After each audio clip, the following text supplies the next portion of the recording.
जय हिंद दोस्तों। आज की वीडियो में हम संपूर्ण मुगल साम्राज्य से संबंधित कुछ महत्वपूर्ण तथ्य देखेंगे। इसके पहले हमने कुछ और वीडियोस बनाए हुए हैं। ये हमारी मुगल साम्राज्य की एक छोटी सी सीरीज़ है जिसमें हमने इसके पहले बाबर से रिलेटेड टॉप 20 क्वेश्चन देखे हैं, हुमायूं से रिलेटेड, अकबर से रिलेटेड, जहांगीर, शाहजहां और औरंगजेब, इन सभी राजाओं को हमने क्रमबद्ध अलग अलग वीडियो में पढ़ा है और उनसे रिलेटेड टॉप 20 क्वेश्चंस डिस्कस किए हुए हैं।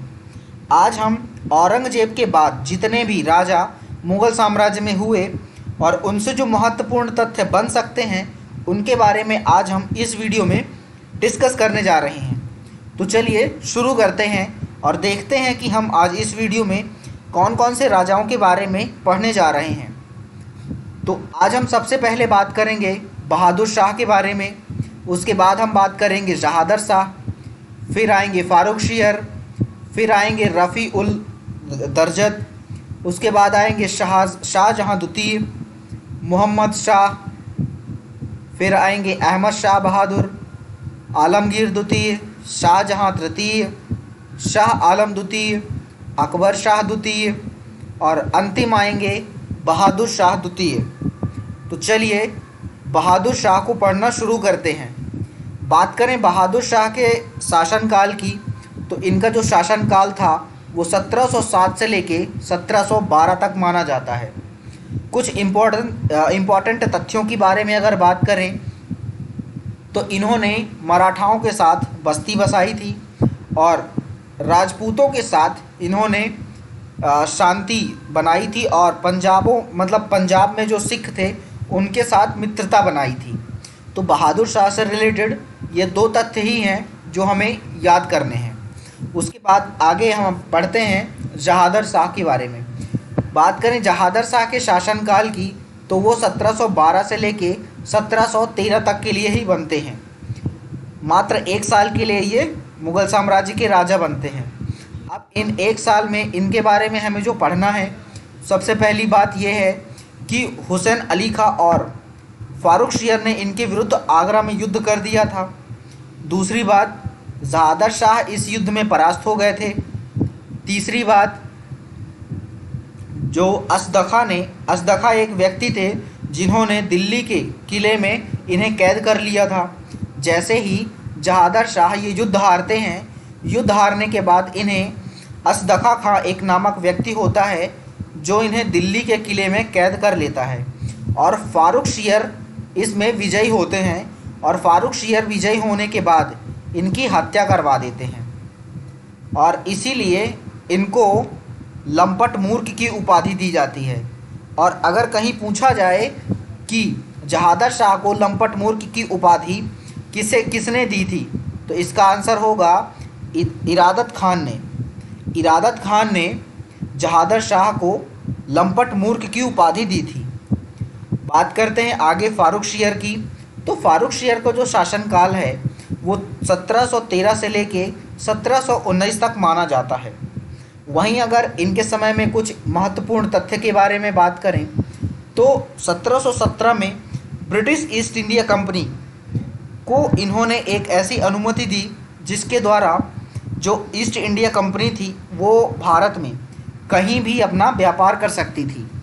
हुआ ये था कि जो फारूक शियर थे वो किसी बीमारी से जूझ रहे थे और ब्रिटेन से एक छोटा सा दोस्तों का एक ग्रुप आया था जिसमें एक डॉक्टर थे जिनका नाम था हैमिल्टन नामक जो डॉक्टर थे उन्होंने फारूक शियर को ठीक कर दिया।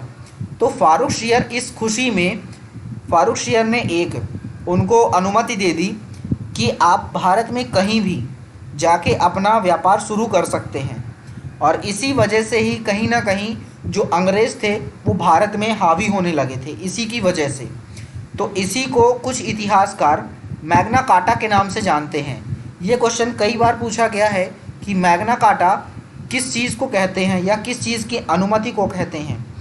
तो फारूक शियर ने 1717 में ब्रिटिश कंपनी को जो अनुमति दी थी भारत में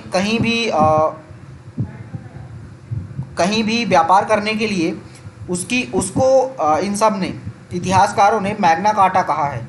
और इन्होंने एक चीज़ की और अनुमति दी थी, जो कि अंग्रेज़ों ने जो सिक्के बनवाए थे वो सिक्के भारत में भी चलाए जा सकते थे। इस चीज़ की अनुमति फारूक शीर ने दे दी थी। उसके बाद में आगे हमारे पास पढ़ने के लिए आते हैं रफ़ी उल दरजत। अगर बात करें इनके शासनकाल की तो बहुत ही छोटा सा शासनकाल था। 1719 से लेके 1719, मतलब ये उसी साल बने और उसी साल इनकी मृत्यु हो गई थी।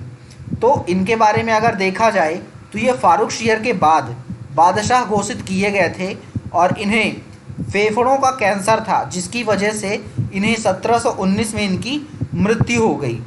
उसके बाद हमारे पास पढ़ने के लिए आते हैं शाहजहाँ द्वितीय। वहीं बात करें शाहजहाँ द्वितीय के शासनकाल की तो 6 जून 1719 से लेके 17 सितंबर 1719 तक इनका शासनकाल था। ये भी कुछ महीनों के लिए ही राजा बने थे। अब इनके समय में दो महत्वपूर्ण तथ्य हैं, जिनमें से पहला ये है कि पहली बात तो मैंने बता दी कि ये बहुत ही थोड़े समय के लिए राजा बने थे। दूसरी बात ये है कि इनकी जो मृत्यु हुई थी वो बुखार की वजह से हुई थी। अगला अगला जो राजा है वो है मोहम्मद शाह। मोहम्मद शाह का जो शासनकाल माना जाता है वो 1719 से लेके 1748 तक माना जाता है। वहीं अगर बात करें इनके शासनकाल में कुछ इम्पोर्टेंट तथ्यों की, तो पहला इम्पोर्टेंट तथ्य जो है उसमें ये है कि भोपाल के पास बाजीराव की जो सेना थी उन्होंने घेर लिया और बाजीराव ने निजाम और मुग़ल सेनाओं को पराजित कर दिया। तो बाजीराव ने क्या किया था कि इसको मोहम्मद शाह को इसमें पराजित कर दिया था। उसके बाद ये पराजय होने के बाद इस पराजय के साथ ही भोपाल की एक संधि होती है जो कि 1738 में होती है। और इसी भोपाल की संधि की वजह से बाजीराव को जो मालवा का क्षेत्र है, मध्य प्रदेश का जो मालवा क्षेत्र कहलाता है, वो पूरा का पूरा बाजीराव के उसमें अंडर में आने लग गया था। उसके बाद 1739 की अगर बात करें तो नादिर शाह नामक व्यक्ति जो कि एक ईरान से था, वो भारत में दाखिल हो गया था। वहीं एक चीज़ और जो बहुत ज़्यादा पूछी जाती है कि मुग़ल साम्राज्य में रंगीन राजा किसे कहा जाता है, तो वो है मोहम्मद शाह। मोहम्मद शाह को रंगीन राजा के नाम से जाना जाता है। इन्हें गाना बजाना, नृत्य करना, ये सारी चीज़ें बहुत ज़्यादा पसंद थी। आगे चलते हैं और अहमद शाह बहादुर के बारे में पढ़ते हैं। अहमद शाह बहादुर जो हैं, इनका शासनकाल 1748 से लेके 1754 तक माना जाता है। इनके शासनकाल में एक ही चीज़ है जिसे हम याद कर सकते हैं, जैसे कि है सिकंदराबाद की जो लड़ाई हुई थी। इनके शासनकाल में सिकंदराबाद की लड़ाई हुई थी जो कि मराठाओं और मुग़ल सेना के बीच हुई थी, जिसमें मुग़ल सेना हार गई थी। उसके बाद हम बात करेंगे आलमगीर द्वितीय के बारे में। आलमगीर द्वितीय के जो शासनकाल है वो 1754 से लेकर 1758 तक माना जाता है। मात्र 4 साल ये राजा रहे। इनके समय में अगर कुछ महत्वपूर्ण चीज़ें हैं तो वो पहली ये है कि 1757 ईस्वी में अली वर्दी खान की मृत्यु हो गई थी, जो कि वो बंगाल का नवाब था। और 1757 में ही प्लासी का युद्ध हुआ था, और प्लासी का युद्ध जो हुआ था उसमें सिराजुद्दौला और अंग्रेज़ों के बीच लड़ा गया था, जिसमें सिराजुद्दौला हार गया था।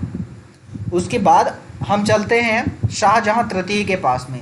शाहजहाँ तृतीय जो हैं, इनका शासनकाल 1759 से लेकर 1760 तक माना जाता है। तो ये मात्र 1 साल के लिए ही मुग़ल साम्राज्य के राजा बने। इनके महत्वपूर्ण तथ्य में एक ही चीज़ हमें याद करनी पड़ेगी, जिसमें ये है कि 1760 में मराठा सरदार और सदाशिवराव भाऊ जो थे, उनकी सहायता से आलम शाह द्वितीय द्वारा शाहजहाँ तृतीय को मुग़ल सम्राट की उपाधि की गद्दी से हटा दिया था, है ना। तो अगर सीधे अगर बात करें तो शाहजहाँ तृतीय के बारे में एक ही चीज़ हमें जानना है कि मराठा के एक सरदार थे और एक थे सदाशिवराव की सहायता से आलम शाह द्वितीय ने शाहजहाँ तृतीय को मुग़ल साम्राज्य की गद्दी से हटा दिया था। उसके बाद में हम चलते हैं शाह आलम द्वितीय के पास। शाह आलम द्वितीय के पास चलते हैं तो इनका शासनकाल 1760 से लेके 1806 तक माना जाता है। इनके समय में बक्सर का युद्ध हुआ था जो कि 1764 में हुआ था। उसके बाद अंग्रेज़ इसमें जीत गए थे, ठीक है, ये चीज़ आप याद रखिएगा।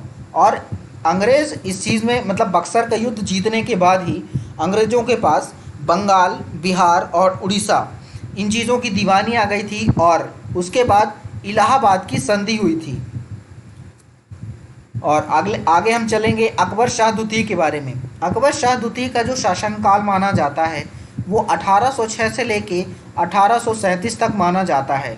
वहीं इनके समय में एक तथ्य की बारे में बात करें तो 1788 में जो गुलाम कादिर थे उन्होंने दिल्ली में हमला कर दिया और सभी मुग़ल जो राजकुमार थे और राजकुमारी थे उनको सबको डांस करने में मजबूर कर दिया था, जिसमें अकबर द्वितीय भी शामिल थे। अगर इसको सीधे तरीके से जानें तो 1788 के समय में गुलाम कादिर नाम का एक व्यक्ति था जो कि दिल्ली में हमला करता है और उसको जीत लेता है। और जीतने के बाद वहाँ पे जितने भी व्यक्ति होते हैं, चाहे वो राजकुमार हों या फिर राजकुमारी हों, उन सभी को नृत्य करने में मजबूर कर देता है। फिर वो चाहे अकबर द्वितीय ही क्यों ना हो, वहाँ के राजा जो थे उन्होंने भी वहाँ पे नृत्य किया था। उसके बाद में बात करेंगे हम बहादुर शाह द्वितीय की। बहादुर शाह द्वितीय जो हैं वो अंतिम राजा माने जाते हैं मुग़ल साम्राज्य के। तो इनके शासनकाल की अगर बात करें तो 1837 से लेके 1857 तक इनका शासनकाल रहता है। उसके बाद में इनके समय में कुछ इम्पॉर्टेंट तथ्य हैं, जैसे कि ये उर्दू के जाने माने शायर हुआ करते थे। दूसरा तथ्य ये है कि क्रांति के महानायक मुग़ल सम्राट बहादुर शाह ज़फ़र ने 1857 का प्रथम भारतीय स्वतंत्रता संग्राम में भारतीय सिपाहियों का नेतृत्व किया था। तो इसको अगर सीधा सीधा ये देखें तो भारत और अंग्रेज़ों के बीच में जो 1857 की क्रांति हुई थी उसमें बहादुर शाह द्वितीय, जिन्हें सम्राट बहादुर शाह ज़फ़र के नाम से भी संबोधित किया जाता है, ये प्रथम भारतीय स्वतंत्रता संग्राम जो था उसमें भारतीयों का नेतृत्व इन्होंने ही किया था। उसके बाद में तीसरा तथ्य इनके समय में ये है कि हार के बाद अंग्रेज़ों ने उन्हें वर्मा भेज दिया, जिसे अब हम म्यांमार के नाम से जानते हैं, और वहाँ पे इनकी मृत्यु हो गई थी। इनकी मृत्यु होने के पहले, बहादुर शाह की मृत्यु होने के पहले एक अंग्रेज़ थे जिनका नाम था मेजर हडसन। मेजर हडसन नाम के एक व्यक्ति हुआ करते थे, जिनसे ये मिले, बहादुर शाह मिले। और मिलने के बाद जो हडसन थे उन्होंने एक बात इनसे कही थी कि दमदमे में दम नहीं है, खैर माँ को जान की, ऐ ज़फ़र ठंडी हुई अब तेग हिंदुस्तान की। तो इस बात पे जो ज़फ़र ने उत्तर दिया था वो बहुत शानदार था, और वो उत्तर ये था कि गज़ियों में बू रहेगी जब तलक ईमान की, तख्त ए लंदन तक जाएगी तेग हिंदुस्तान की। ये बात ज़फ़र ने बोली थी, जो कि मुग़ल साम्राज्य के अंतिम राजा माने जाते हैं और ये उर्दू के बहुत अच्छे शायर माने जाते हैं। तो एक चीज़ फिर से हम रिपीट करते हैं कि बहादुर शाह की मृत्यु होने के पहले उनसे मेजर हडसन मिले, और मेजर हडसन जब इनसे मिले तो उन्होंने इनसे एक लाइन कही, और वो ये लाइन ये थी कि दमदमे में दम नहीं है, खैर मांगो जान की, ऐ ज़फ़र ठंडी हुई अब तेग हिंदुस्तान की। जैसे ही ये चीज़ ज़फ़र ने सुनी, उनसे रहा नहीं गया और उन्होंने एक चीज़ उनको भी सुना दी कि गज़ियों में बू रहेगी जब तलक ईमान की, तख्त ए लंदन तक जाएगी तेग हिंदुस्तान की। तो इसी के साथ हमारी ये मुग़ल साम्राज्य की जो छोटी सी सीरीज़ थी वो समाप्त होती है। तो तब तक के लिए अपना ख्याल रखें, बड़ों का सम्मान करें, छोटों को प्यार दें और अपना व्यक्तित्व इस प्रकार से विकसित करें ताकि महिलाएं आपके साथ सुरक्षित महसूस करें। Thank you so much.